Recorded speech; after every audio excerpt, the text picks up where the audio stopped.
So what I'm seeing here in 22 is, Michael, what I'd like you to talk about is that the kind of damage that we see as we get older occurs at many, many different levels throughout our whole living body and our whole system here. And it doesn't mean, therefore that again precludes a simplistic way of changing that. Yes, again, you're doing a fantastic job, Rob, of summarizing what I'm trying to say in my more cumbersome academic way. The key point is cell molecular biologists would like to solve the problem of aging on the cell molecular level. And they have staked out a little territorial claim, like your dog urinating on a lamppost or a fence, and saying, aging, this is ours, it's a cell molecular phenomenon. We will solve this problem by intervening at the cell molecular level throughout the body. And here in 22, what I'm emphasizing is, yes, there may be cell molecular damage, and I think the best example of this is actually collagen damage, which is an abundant protein in our connective tissue.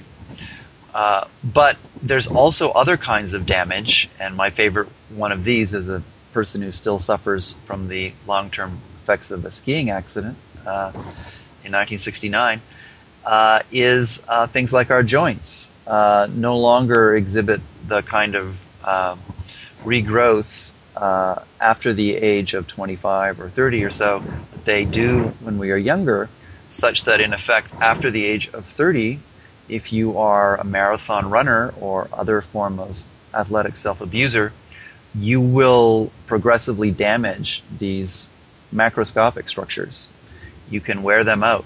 You can cumulatively damage them. Another example I give is chronic acid reflux can corrode away your esophagus and cause cumulative tissue damages, paving the way for things as terrifying as dysphagia, where you have struggled to swallow, and you may then end up choking on your own saliva, or even worse, esophageal cancer. So damage occurs at every level, not just the cell molecular level.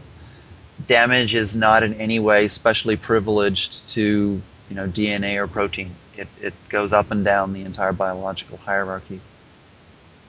So again, it would be simplistic to say that all of this is the inevitable, in quotations, aging process. But what I'm hearing you say is that parts do wear out if you break them or misuse them, and they heal less well as we get older.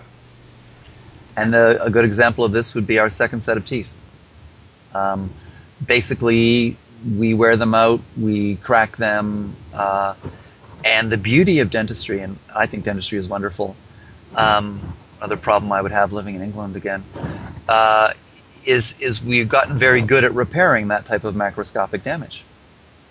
And repairing the macroscopic damage is just as worthwhile as an anti-aging technology as repairing damage to a particular molecule.